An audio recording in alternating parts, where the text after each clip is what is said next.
From Markiplier warning his audience about the massive honey scam 6 years ahead of time, but there's some shady shit going on. I can't put my finger upon it. To PewDiePie calling out BetterHelp's shady business tactics. It's marketed as a cheaper substitute for therapy, when in reality, it's a luxury. It's an addition. Here are 15 times YouTubers tried to warn their audience. Starting with YouTuber Markiplier, who in 2019 spent time during a stream questioning the credibility of honey. Something's going on there. I don't trust honey. I don't know what it is. Honey is a free browser extension promising to help people save money. I don't know what it is, but my gut tells me that nothing in life is free. So where's all these savings coming from?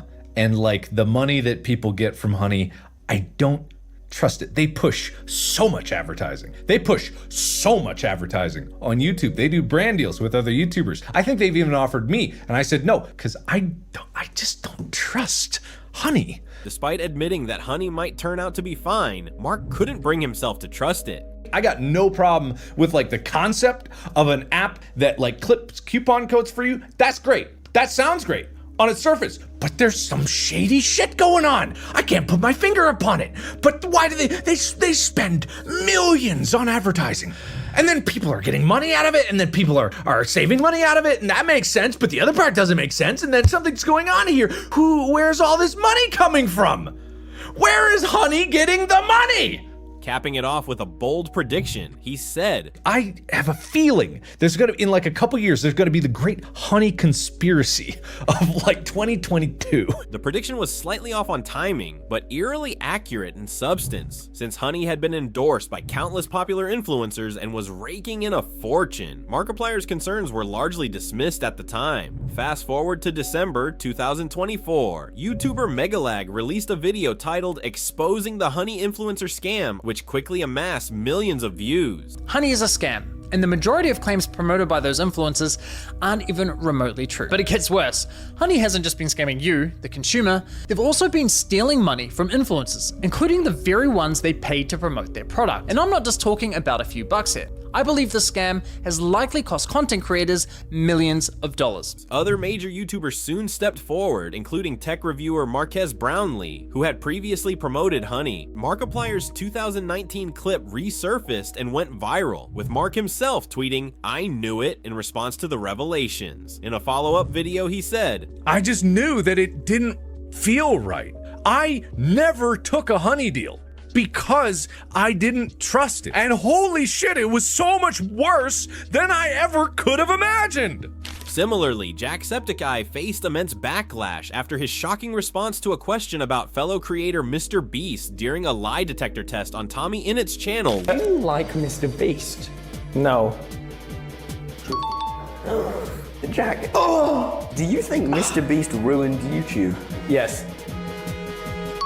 Now, in all honesty, Jack, why? Because it became more about views, money, and popularity than it did about having fun. Jacksepticeye explained, prompting Mr. Beast to immediately lash out. Mr. Beast wrote in a now-deleted response, "So, I ruined YouTube because I didn't buy a mansion and sports cars and instead reinvested my money into making content and focused on doing good and inspiring kids to help people." Since this happened when Mr. Beast was still riding high on widespread admiration, the internet tried to cancel Jacksepticeye. Critics wrote, "Mr. Beast's quality is higher than most can produce. This dude is emitting some real quitter and loser energy." Despite the situation, the two creators appeared to settle their differences quickly when Mr. Beast posted a follow-up on X that read, "We messaged, we're Gucci now," with a smiling emoji. With that, this controversy would eventually die down, until September 2024, when Mr. Beast announced that he was teaming up with Logan Paul and KSI to launch Lunchly, a brand marketed as a healthier alternative to the well-loved Lunchables. All right, we'll start off with the Lunchables. Bro, I'm sorry, that's trash. All right, now we're trying Lunchly. Come on. We're not biased at all, but ours is way better. Despite being marketed as a healthier alternative to Lunchables, Lunchly quickly came under fire when both consumers and content creators uncovered major concerns. YouTube personality Dr. Mike posted a video addressing what he called the Lunchly controversy. And I usually don't make videos discussing creators' products, but when terms like healthier or better for you get tossed around, I feel it's important to set the record straight. While these kits are fun and tasty, their nutritional value is just not good. They're often too high in sodium, saturated fat, and added sugars, and don't use healthy whole food ingredients. Then came an even bigger issue, with YouTuber Rosanna Pansino reported following these allegations. This is molded.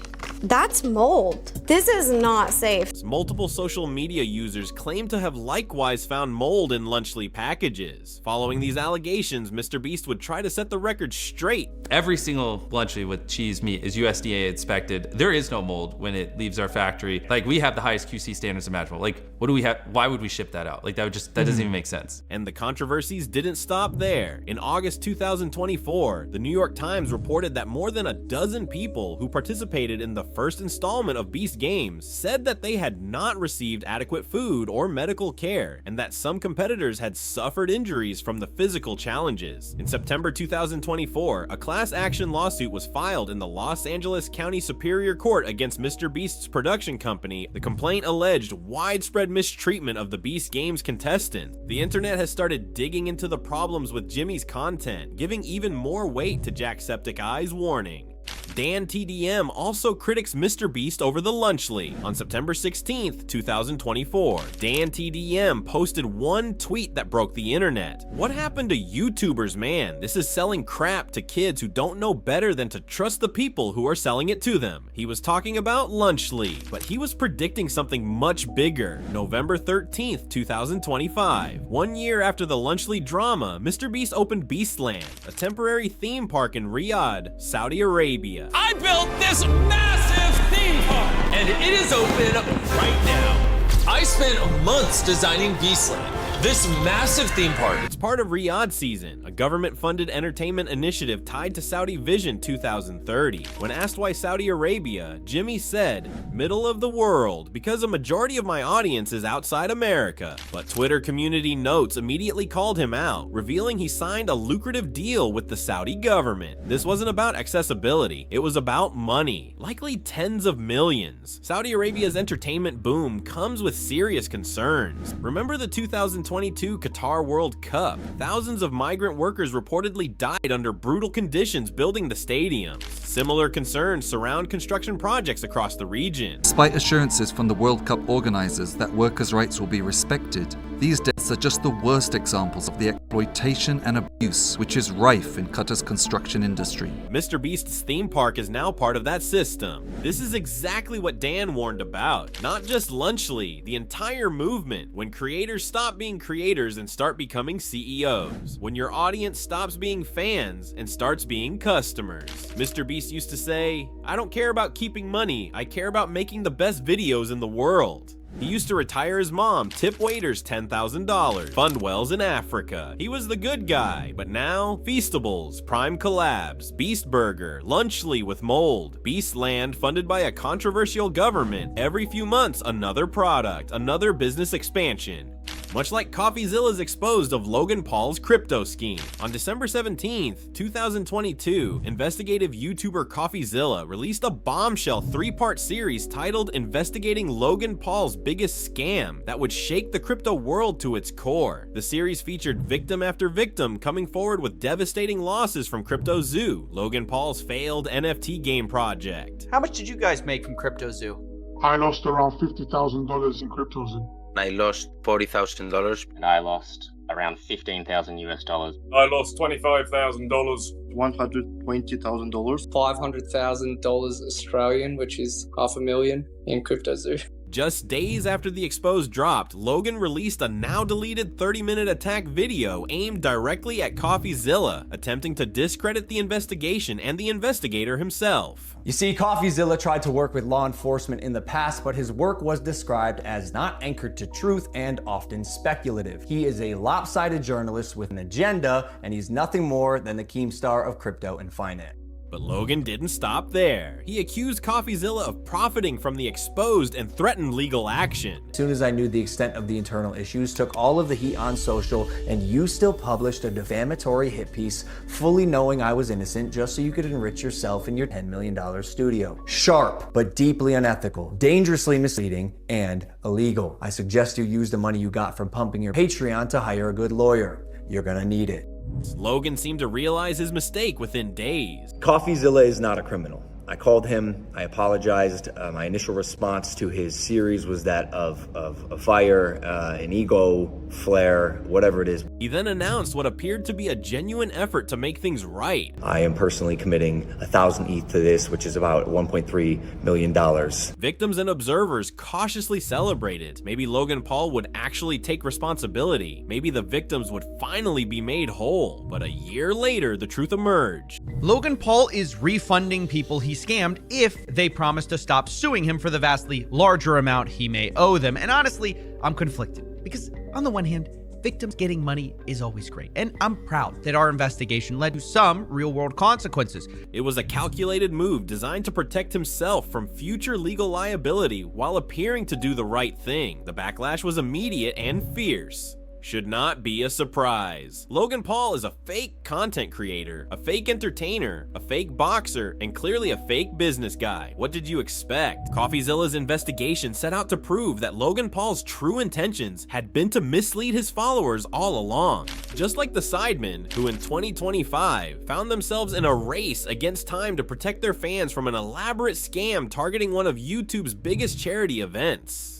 The Sidemen charity football match at Wembley Stadium had become an annual phenomenon, featuring some of the internet's biggest stars like Kai Cenat and Logan Paul. With such massive names attached, tickets were in incredibly high demand, and scammers knew it. In the months leading up to the event, the Sidemen discovered something disturbing. The Sidemen immediately issued a public warning. Bots and fake accounts are claiming to sell charity match tickets. These are most likely scams. Their followers were grateful for the timely alert, with many thanking the group for looking out for them. Sadly, this wasn't the first time the Sidemen had faced ticket trouble. The 2024 edition of the charity match had been plagued by similar issues. We check on eBay, people are reselling. I really dislike the fact that people have thought, there's a charity event, let me go and buy a ticket so I can sell it to make 10 times the price of the ticket for myself. The frustration was palpable. These weren't just regular concert tickets being resold. This was a charity event. The pattern was becoming clear. Wherever there's hype and demand, scammers and scalpers will follow. The Sidemen's vigilance saved countless fans from financial loss and ensured that the charity match could continue to be what it was always meant to be.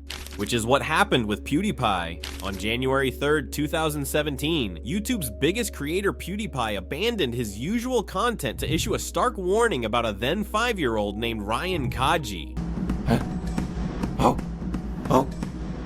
What is this?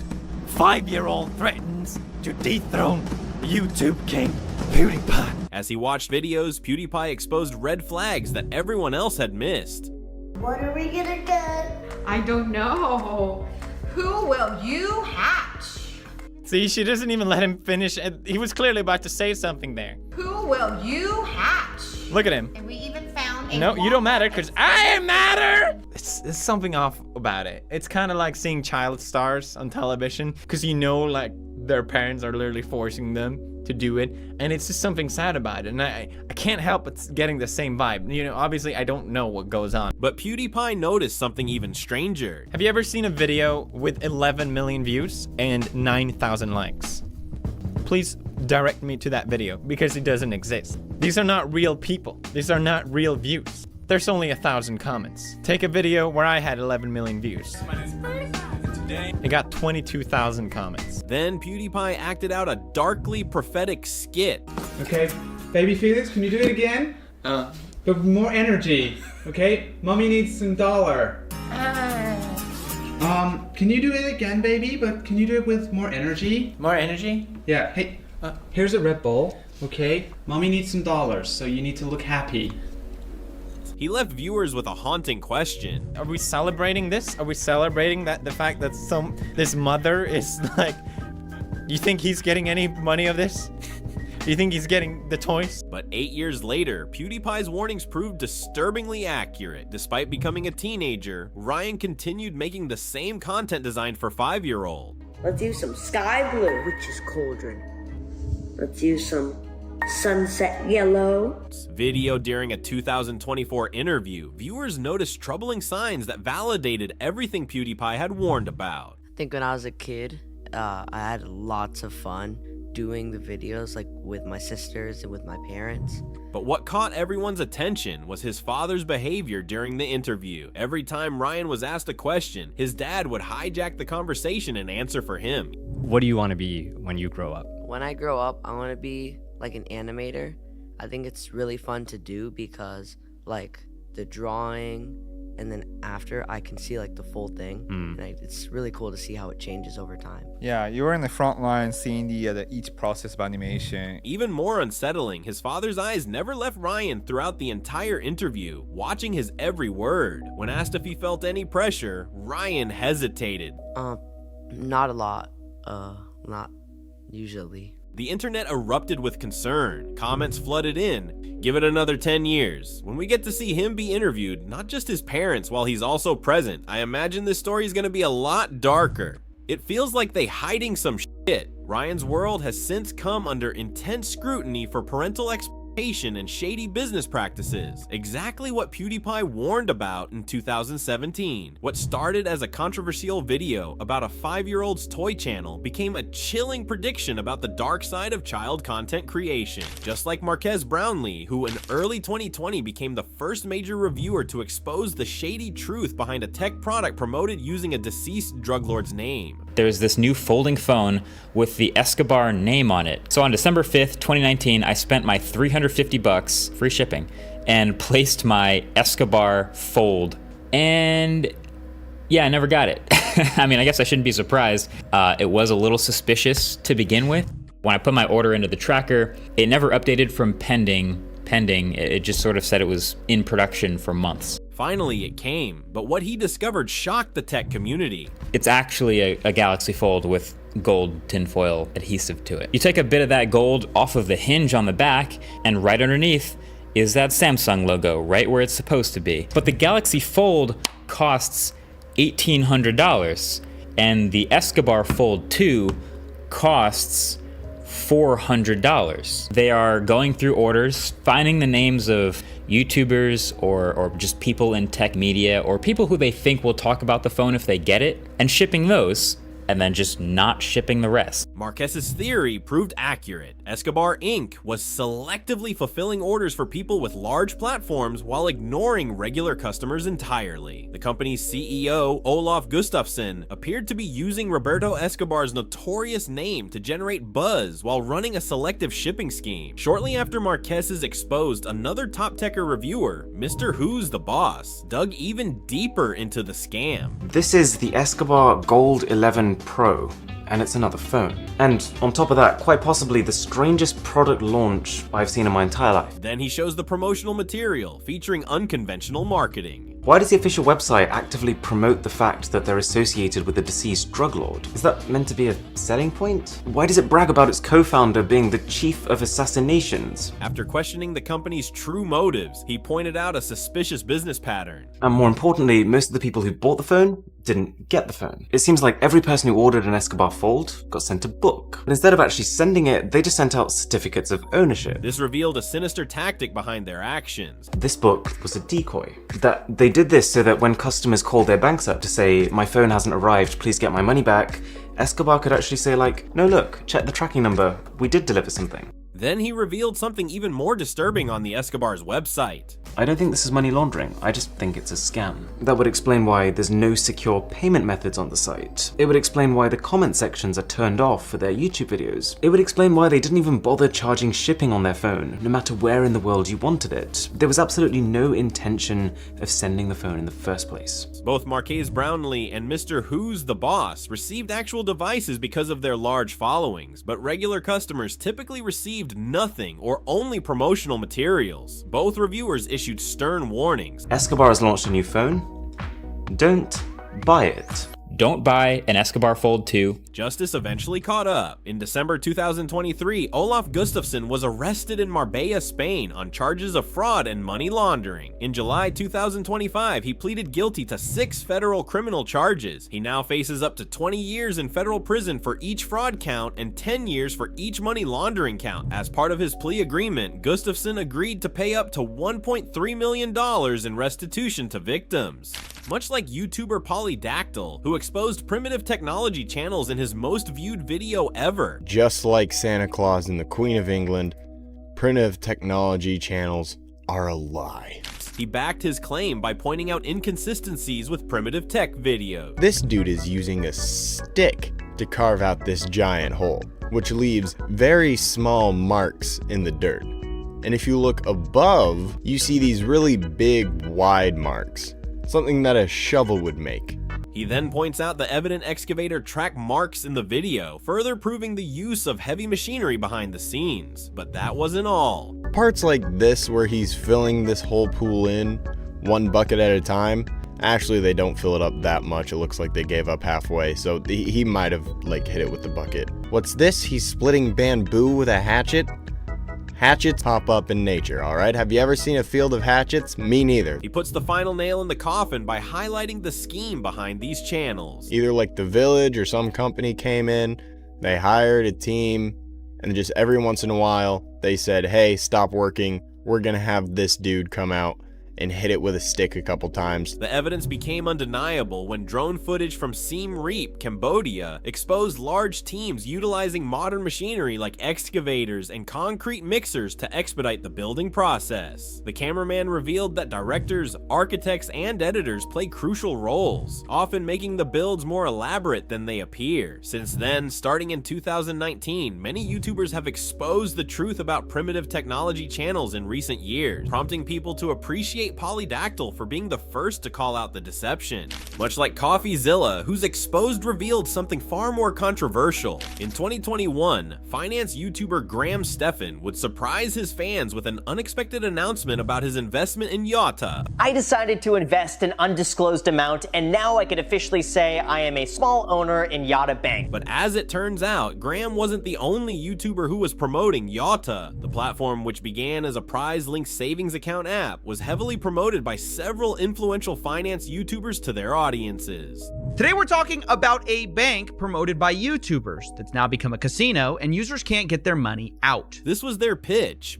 Lotteries are predatory. They play on our psychology to suck us dry of our hard-earned money. But what if lottery psychology could be used for good? What if lottery psychology could be used to incentivize you to save money and build wealth instead of keeping you poor? But despite all the promises it offered, disaster would strike years later. On May 11th, 2024, a dispute between fintech middleman Synapse, which had declared bankruptcy, and Tennessee-based Evolve Bank and Trust led to the lockup of accounts at Yotta and at least 24 other startups. For weeks, 85,000 Yotta customers with a combined $112 million in savings were locked out of their accounts. On June 3rd, 2024, YouTuber CoffeeZilla posted a video about the Yotta controversy, titled "YouTuber Bank Won't Let You Withdraw Money." Customers of Yotta told CoffeeZilla. I mean, it means everything to me. I wasn't able to pay rent for this month. I wasn't able to pay my bills. I quit my job. I quit my career to go into business for my family, and my savings is my safety net for doing that, for making such a crazy decision. We really have no safety net. I mean, even if that money's not gone, it's gone for us for now. Till today, countless investors who trusted the YouTuber endorsements and deposited their life savings into Yotta despite CoffeeZilla's warning, they are continue fighting to get their money back. Pokimane would achieve something similar with her warning about a creepy influencer scam. On November 10th, 2022, Pokimane explained that someone pretending to be from the lingerie brand Nay sent her an email asking if she wanted some free items. Initially, she didn't think much of it as she was already a customer of the brand. And sometimes when you order from a company and you talk about them, since they have your email from the order that you made, they'll email you and just say like, oh, thank you for the shout out. And they asked me if I wanted some PR, which like, if you use this stuff, why not, right? The The email asked Pokimane for her measurements and address so she could receive some custom bras. But even though the red flags were there, Pokimane would figure out what was really going on. And I realized that they weren't showing me how to take my measurements. They were asking me to put tape measure around me and send them a photo of my bare chest. No company is going to ask you to send them a photo of your yitties. A few days later, the streamer then showed the faked email and PowerPoint she received before highlighting the concerning nature of the scam. I don't even want to think about what they would have done if I actually sent them anything. Whether it's extort me for money, blackmail me. Like, if they have my address, it's even worse. After sharing her experience, Pokimane would end with some advice for her viewers and fellow streamers. Please take this as a precautionary tale to really always do your due diligence with whoever you're working with online. Be careful what information you're sharing. With fans appreciating her warning, Pokimane would earn the internet sympathy for the time being. In a similar vein, Alex raised concerns about family vlogging exploitation, who gained recognition for calling out the LeBrunt family's questionable practices. His criticism focused on how Cole and Savannah LeBrunt were exploiting their daughter, Everly, for views. One of the most controversial moments came in April 2019, when the LeBrunt family sparked massive backlash with an April Fool's Day prank video. We just had to inform her of some bad news, some sad news that she didn't know about. And because we haven't told her yet, we're gonna whip the family vlogging camera out and catch it all for everybody to see. The video showed them convincing their then 6-year-old daughter, Everly, that they were giving away the family's puppy, Carl, capturing her emotional breakdown for content. Basically, we're giving Carl away to somebody else because we feel like we can't take good enough care of him at our house. Alex expressed outrage at this type of content. Don't force them to be on camera until they give you the reaction you want so you can put it in the thumbnail and title. That's way beyond what's actually going to go on here. That's going to be something that's going to stick with this kid for life.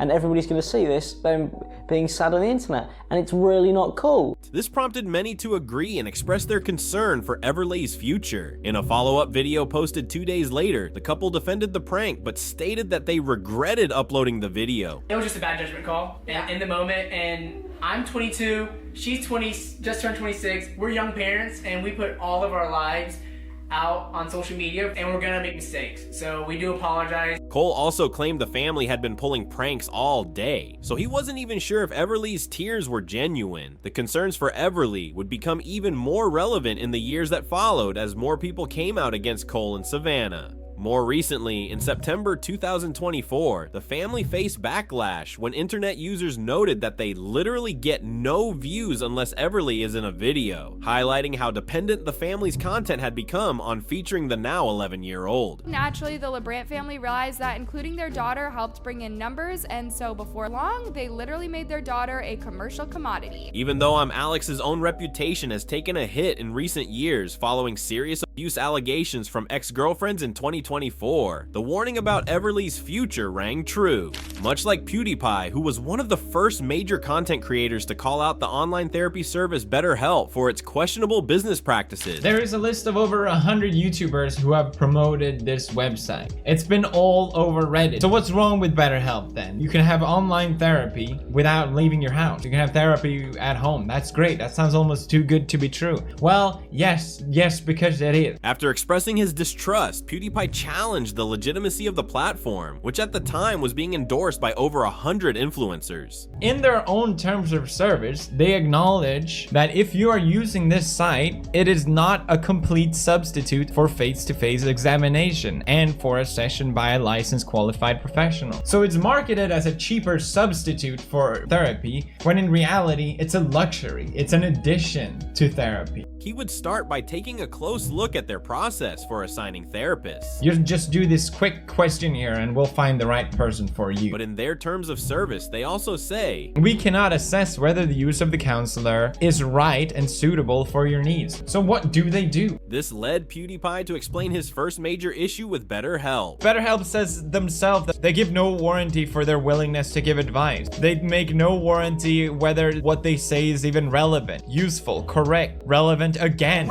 satisfactory, necessary or suitable to your needs. However, this was merely the beginning, as his next discovery left him stunned. This one says that they don't guarantee the verification of the skills, degrees, qualifications, certification, credentials, competence, or background of any counselor. Adding that, with BetterHelp, you'll be talking to professionals. Just beware that it's your responsibility to determine whether they are or not. It's your responsibility to determine whether they have any degree or qualification or certification. And while the red flags were clear, PewDiePie understood why so many creators still promoted the platform. It's been confirmed that YouTubers have been paid $200 per person that they get to sign up for BetterHelp. $200. That's a lot of money. Proceeding to end his criticism with the most alarming concern. The cherry on the top here is that in their terms of service, they can share your data. With BetterHelp eventually served with an FTC settlement in March 2023, requiring the company to pay $7.8 million to customers, the internet would credit PewDiePie for his warning, which is what happened with Greg Doucette. In November 2021, fitness YouTuber Greg Doucette publicly questioned something that seemed too good to be true: the Liver King's impossibly shredded physique. And it says living the ultimate ancestral lifestyle, and aside from eating raw meat and having a beard, there's nothing ancestral about this guy. Brian Johnson, known online as the Liver King, had built a massive following by promoting an ancestral lifestyle and claiming his incredible physique was 100% natural, but Greg Doucette wasn't buying it. I'm gonna spoil it right now. I don't think he's natural. Don't believe that. And for all the haters, I want to be clear. I believe that there's more than a 50% chance that he's on PEDs. It was a bold accusation against one of fitness's fastest rising stars. The Liver King's response came swiftly, just 6 months later on the Impulsive podcast. I'll tell you this, there's a lot of subprimals that are convinced that Liver King is taking steroids. I'll say this, do you think if I was on steroids, I would have these fucking appendages down here, these legs? Have legs? Do you see how fucking little my fucking legs are? The confidence was convincing. It seemed like Greg Doucette's suspicions were just that, suspicions without proof. Then in December 2022, bodybuilding expert Derek from More Plates, More Dates dropped a bombshell. He exposed leaked emails from Brian Johnson himself, dated June 2021, that explicitly admitted to using performance-enhancing drug. As I've reached my mid-40s, it's getting harder and the back fat kills me. To support these exhaustive efforts, I've recently started taking Omnitrope. So if you guys don't know Omnitrope, this is pharmacy grade human growth hormone. The 5.8 milligram vials from Empower Pharmacy, $11,000 per month for my new dose, which is 4 vials per week, 16 vials per month. The emails revealed a carefully managed PED protocol that had been running for years, completely contradicting everything the Liver King had publicly claimed. Faced with undeniable evidence, the Liver King released an apology video.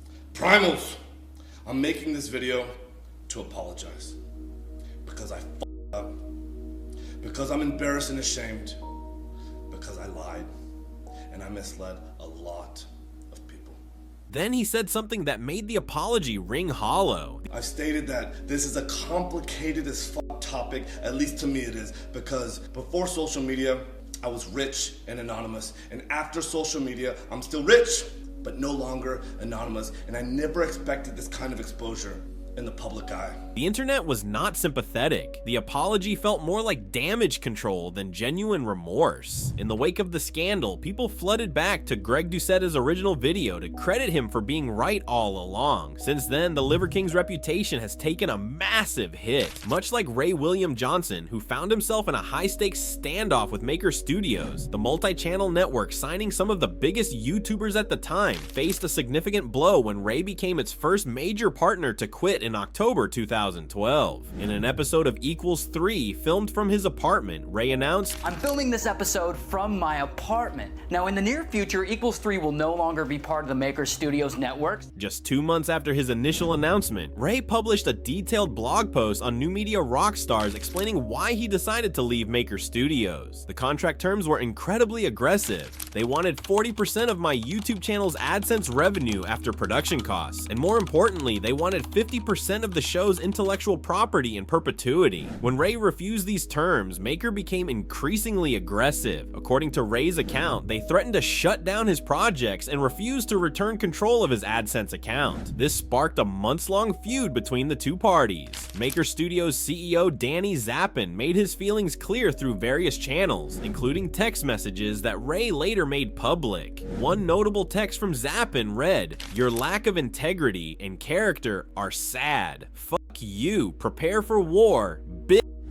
Multiple sources confirmed that Shane Dawson, Philip DeFranco, and the Fine brothers all had previous negative dealings with Maker Studios, with reports of messy breakups and similar stories of alleged unprofessional methods by the network. Years later, popular YouTuber Penguin Zero would upload his own video expressing grievances about Maker Studios after his contract ended. Another thing they blew dick hole at was getting the checks to me on time per month. It would sometimes take up to 3 months to get one check from Maker. I guess they just fucking folded the check into a paper airplane and threw it during a strong breeze and hoped it made it to me. This experience prompted the internet to recall Ray's initial warning against Maker Studios. In his December 2012 blog post, Ray wrote, "I hope that this story will make anyone in the YouTube community think twice about signing their AdSense over to a YouTube network or third party, and that what I've gone through will help some digital content creators avoid the frustrations I've been dealing with." Ray William Johnson's public dispute with Maker Studios became one of the first major publicized contract disputes between a YouTube content creator and their multi-channel network. Just like controversial YouTuber Whoa Vicky, who issued a chilling warning about someone she knew very well. Vicky, real name Victoria Rose Waldrip, first rose to fame in 2017 after claiming to be black based on DNA test results. I took the test and they said I'm black. That means I have the right to tell y'all that I'm black. But it became pretty clear that Vicky was just building a persona to chase clout, much like fellow flexer Lil Tay. I dropped 200 racks on this car, and I'm only 9 years old. Vicky and Tay's paths would cross due to Vicky's feud with another controversial teen, Pod Baby, aka the Cash Me Outside girl, which resulted in a physical altercation at Coachella. But in June 2018, Vicky would make a surprisingly serious video after she discovered the concerning truth about her friend. Lil Tay is a little girl, a 10-year-old girl who came from Canada, Vancouver, who plays ballet. You know what I'm saying? She don't know nothing about no rapping. She don't know nothing about flexing. It's her brother that runs her account. And going on to explain why this was so bothersome. She's really a good person. Like, it's just her brother in her ear telling her what to do. Like, he makes her cry. Like, we went to a Chief Keef concert and she did really good. And afterwards, he started yelling at her and was like, "Why'd you do that? You did it wrong. Da-da-da-da-da." And then she started crying because, like, she's 10 years old. She doesn't know how to handle all that. Fans were quick to appreciate Vicky's rare moment of maturity. Her warning highlighted the exploitation in Tay's life, leading to more people exposing the truth about Tay's family dynamics. By exposing Tay's brother, Vicky's video became one of her most popular and brought much needed attention to what was happening behind the scenes. While Lil Tay eventually disappeared from social media for years, and her mother gained custody in 2023, today Lil Tay has returned to the public eye, though questions about her autonomy and well-being continue to linger. So there you have it, the YouTubers who saw the truth before anyone else, spoke up when it mattered, and were proven right when the dust settled. Drop a comment below which warning shocked you the most. Which creator do you think showed the most courage? Let us know in the comments. And if you loved this video, you're absolutely going to want to check out these videos as well. Trust me, you will love them.